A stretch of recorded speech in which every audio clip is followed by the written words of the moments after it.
Tumekutana hapa kwa jambo moja kubwa ambalo kama ambavyo taarifa za awali zimetoka kupitia Raia Wema. Jana tulipata taarifa za uwapo wa mtu anayedhaniwa kufariki dunia katika nyumba hii katika kitongoji hichi cha PYD, kijiji cha Changarawe, tarafa ya Masanze. Kufuatilia taarifa hizo na kujiridhisha na hatimaye kuthibitisha ukweli wa taarifa kwamba ni kweli katika nyumba hii ambayo mnaiona kunadhaniwa kuna mwili ambao ulikuwa umezikwa chini ya ardhi. Kama ambavyo taratibu zinaelekeza, taratibu zimekamilishwa, na kwa sababu kulikuwa na taarifa katika maeneo haya karibia miezi miwili mpaka mitatu sasa hivi kutoweka kwa mwananchi mmoja ambaye amejulikana kwa Lilian Manga, ambaye alitoweka na hatukujua alikokuwa ameelekea, pamoja na jitihada zilizofanyika za kuendelea kumtafuta, lakini hatimaye jana ndio tukapata taarifa hizi kwamba kunadhaniwa kwamba huyu aliyemo ndani ya hii nyumba ni yeye Lilian. Na leo asubuhi, bahati nzuri, baada ya kukamilisha taratibu zote za kisheria, vyombo vyetu vya ulinzi na usalama kwa kushirikiana na wataalamu wetu wa afya pamoja na taasisi nyingine wamefanikiwa kufukua mwili huo, na tumejiridhisha kabisa ni ndugu yetu Lilian ambaye anakisiwa kuwa na miaka 27, na mara ya mwisho kuonekana ilikuwa ni tarehe 11 mwezi wa 12 2025. Baada ya hapo hakuweza kuonekana tena, kwa sababu taarifa za ndani zitatolewa na vyombo vyetu vya ulinzi na usalama, lakini wenzetu ambao wako kwenye maeneo haya wanatueleza kwamba hapa alipokuwa akija alikuwa akimfuata kijana mmoja ambaye anaitwa Khalidi Mavuze ambaye anakadiriwa kuwa na umri wa miaka 37. Huyo kijana naye kutokea wakati huo hakupata kuonekana tena katika maeneo haya.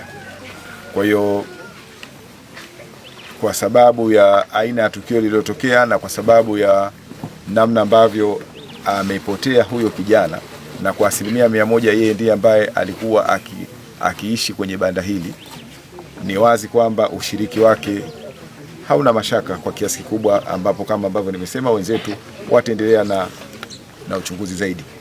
Kwa sasa mwili umefukuliwa kutoka chini ya ardhi na taratibu za kisheria tayari zimeshafanyika.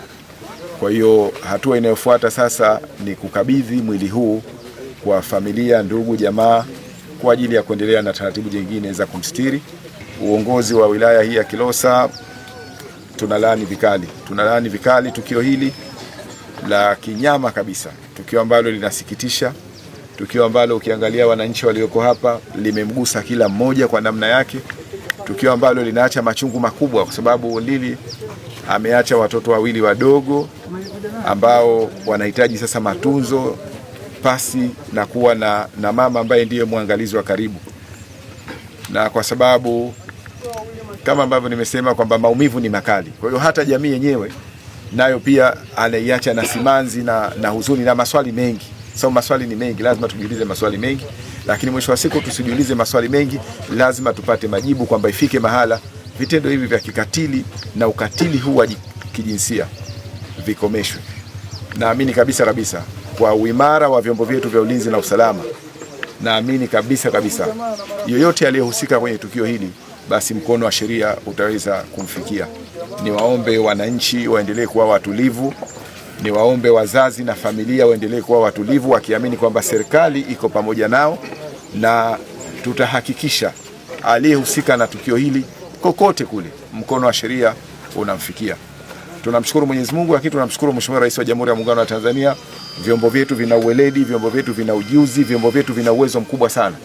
Kama ambavyo matukio mengine waliohusika ndani ya wilaya hii waliweza kufikiwa na mkono wa sheria, tunaamini kabisa hata aliyehusika na tukio hili, iwe mmoja, wawe wawili, wawe 10, kila mmoja atafikiwa kwa wakati wake na atafikishwa kwa vyombo vya sheria na haki kuweza kutendeka.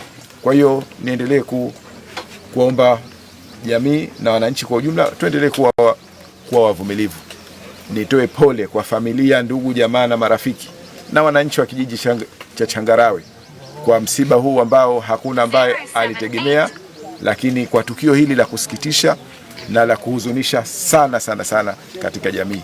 Lakini niendelee kuwaomba pia wananchi hawa tuendelee kuishi kwa upendo, lakini tuendelee kuishi kwa kumwogopa Mwenyezi Mungu. Mwisho wa siku haya tunayoyafanya tukumbuke tu kwamba safari hii bado inaendelea, utaondoka duniani, lakini kwa imani zetu zote, kila moja kwa vile ambavyo anaamini, tunaamini kabisa iko siku tutarudi kwa aliyetuumba na tutakwenda kuhukumiwa.